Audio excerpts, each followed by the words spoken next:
Ok, hoy vamos a explorar una manera, digamos, bastante diferente de pensar la economía.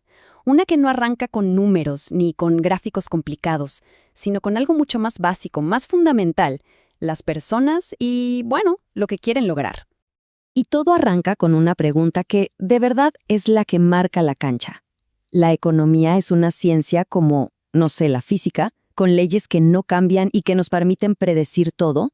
Bueno, la respuesta que da la escuela austríaca a esto es precisamente lo que la hace tan particular. Y aquí está, digamos, el corazón de su filosofía. Para los austriacos, la economía es, antes que nada, una ciencia humana.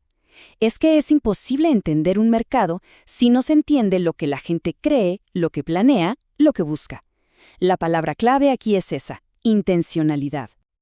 Ok, para que esta idea quede bien clara, vamos a hacer un experimento mental que es un clásico y que lo explica perfecto. A ver, imaginemos esto. Un científico marciano, totalmente objetivo, aterriza y se pone a observar la estación Grand Central en Nueva York. Lo único que puede hacer es registrar datos, sin tener la menor idea de quiénes somos o qué hacemos los humanos. Y claro, el marciano empieza a ver patrones. Nota que cuando la manecilla chiquita del reloj llega al 8, un montón de cuerpos salen a toda prisa de unas cajas de metal. Y cuando esa manecilla llega al 5, esa misma gente vuelve a meterse en las cajas. Pura correlación, nada más. Es más, si juntara suficientes datos, el marciano podría predecir este movimiento con una precisión increíble. Pero la pregunta es, ¿de verdad entiende lo que está pasando?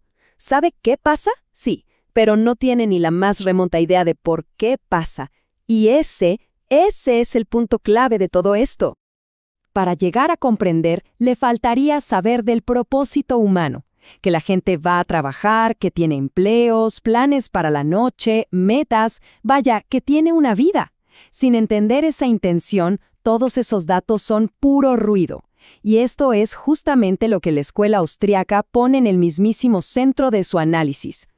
Y esta idea del propósito nos lleva de cabeza a una de las preguntas más fundamentales de la economía. ¿De dónde sale el valor de las cosas? ¿Qué hace que algo sea valioso? A ver, por mucho tiempo la idea que dominaba era la teoría del valor trabajo. O sea, que el valor de algo dependía de cuánto trabajo se necesitó para producirlo. Un costo objetivo y punto. Pero los austriacos, bueno, le dieron una vuelta de 180 grados a esto. Para ellos, el valor es subjetivo. No está en el objeto en sí, está en la mente de cada persona y depende de para qué les sirve en sus planes. Pero claro, aquí surge una paradoja que es un clásico. Pensemos, ¿por qué el agua, que es vital, es tan barata y los diamantes, que son básicamente un adorno, son carísimos? Para la teoría del valor trabajo, esto es un dolor de cabeza. No tiene una respuesta fácil. La respuesta austríaca es la utilidad marginal. A ver, ¿qué significa esto?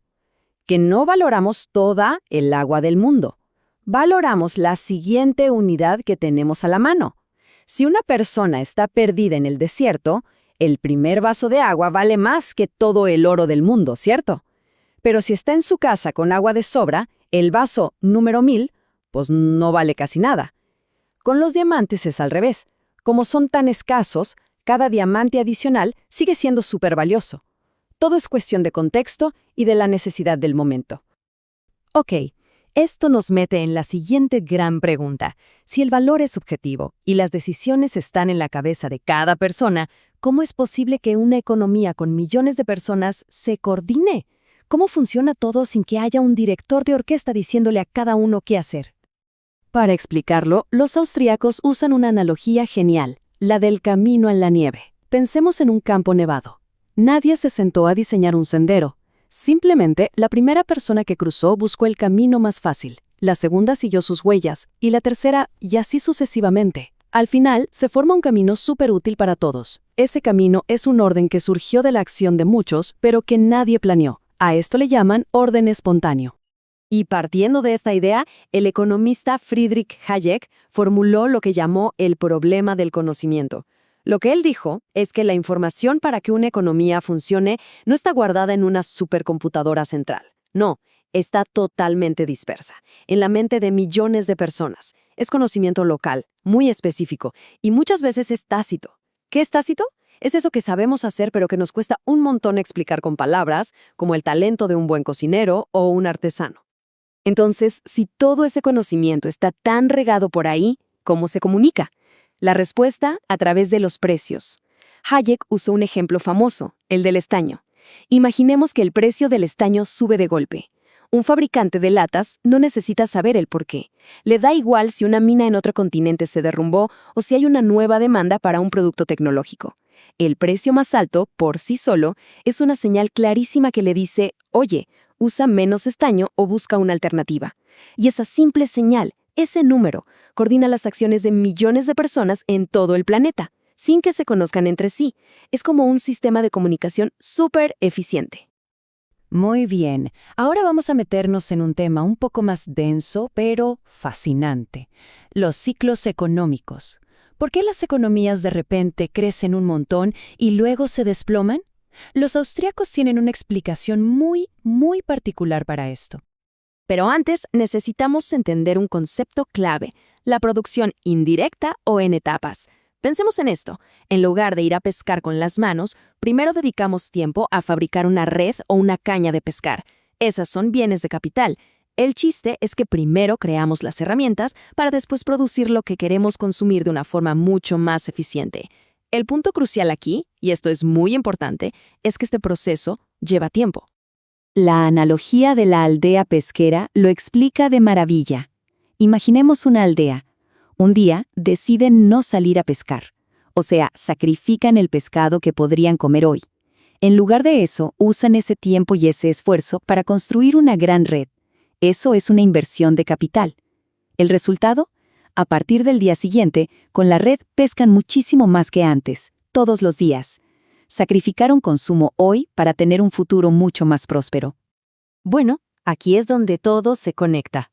La teoría austriaca del ciclo económico dice que cuando los bancos centrales bajan las tasas de interés de forma artificial, están mandando una señal equivocada al mercado. Hacen que pedir prestado sea muy barato, y eso se interpreta como si hubiera un montón de ahorro real disponible, como si la gente de la aldea hubiera decidido dejar de pescar por mucho tiempo. Esto anima a las empresas a empezar muchísimos proyectos a largo plazo, proyectos indirectos, que en realidad no tienen el respaldo del ahorro genuino. Y ese es el boom, la fase de auge, que según ellos es totalmente insostenible. Tarde o temprano, la realidad golpea. Se hace evidente que muchos de esos proyectos fueron un error, lo que ellos llaman malas inversiones. Simplemente no hay suficientes recursos reales para terminarlos todos. Así que todo ese capital y trabajo tiene que ser reasignado a otros lugares. Y esa corrección, que es dolorosa, es la recesión, el bust. Para un austriaco, la recesión no es que el mercado falle, sino que es el mercado curándose a sí mismo de los errores que se cometieron durante el boom artificial. Y ya para ir cerrando, vamos a poner a la escuela austriaca en perspectiva. ¿Qué lugar ocupa en el gran debate económico? Veamos cuáles son las críticas más comunes y qué influencia ha tenido. Ok, las críticas más fuertes son bastante conocidas. Por un lado está su rechazo a los modelos matemáticos y a basarse en datos empíricos, prefiriendo la lógica pura, algo que llaman praxeología. Sus detractores dicen que esto hace que sus teorías sean imposibles de refutar con evidencia. Además, su idea del ciclo económico choca de frente con la visión más generalizada, que cree que el estímulo de los bancos centrales, como el que se vio en la crisis de 2009, sí ayuda a suavizar las recesiones. Y bueno, es innegable que está muy ligada a una filosofía política libertaria, de gobierno pequeño. Claro que los austríacos tienen sus respuestas. Argumentan que precisamente la economía no es física, es una ciencia social, y aquí no se pueden hacer experimentos en un laboratorio. Sobre el estímulo, ellos insisten en que solo patea el problema para adelante, y que puede hacer que la inevitable corrección sea aún peor. Y a pesar de ser una corriente minoritaria, su influencia es real. Ha marcado mucho el pensamiento libertario y ha inspirado a gente del mundo de la tecnología, como Jimmy Wales, el cofundador de Wikipedia, que usó las ideas de Hayek sobre conocimiento descentralizado. Y un dato no menor, F. A. Hayek, uno de sus grandes exponentes, ganó el Premio Nobel de Economía en 1974. Todo esto nos deja con una pregunta para reflexionar. ¿La economía necesita tener una sola respuesta correcta? ¿Una sola fórmula, como si fuera una ciencia exacta? O quizás se enriquece más con un debate constante entre diferentes formas de ver el mundo, donde cada una aporta una pieza del rompecabezas de la acción humana. Lo que es seguro es que la escuela austríaca, nos guste o no, nos obliga a pensar en esa pregunta.